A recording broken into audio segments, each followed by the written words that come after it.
Takže dobrý den, dámy a pánové, vítejte u mého druhého tutoriálu. A jelikož já jsem velký fanda Half-Life 2 a tak jsem se rozhodl pro vás připravit Half-Life 2 Deathmatch tutoriál, kde stáhnout zadarmo. OK? Takže, jak vidíte, tady se instaluje. Takže uděláte to nejvíc, prostě lehce, úplně to na pohodu.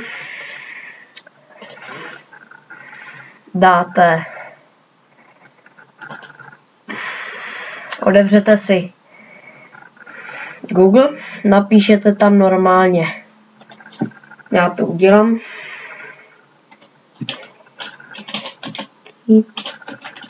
Kickas, a když to budete mít, já se omlouvám. A až to budete mít vyhledaný, tak to otevřete a objeví se vám taková tabulka. A to všechno si můžete stáhnout. Takže napíšete do vyhledávání souborů, který chcete stáhnout, tam píšete normálně half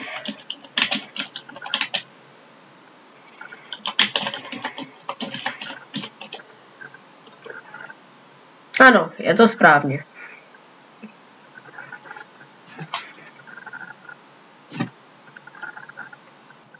Tak, až se vám to vyhledá, tak dáte hned to první.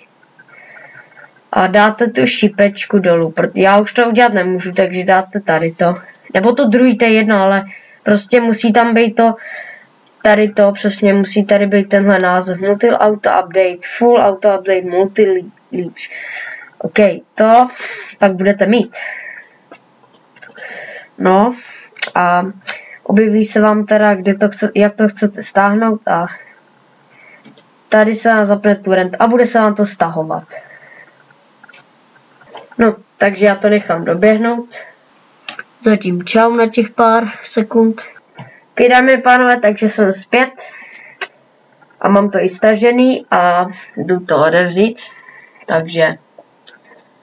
Takže no, jak jsem říkal teda, vám to otevře.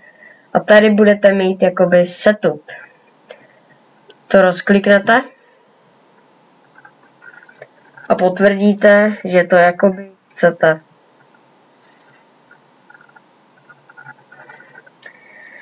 No a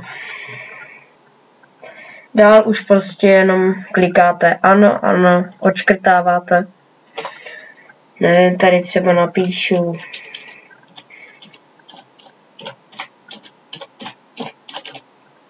Virtual Gamer.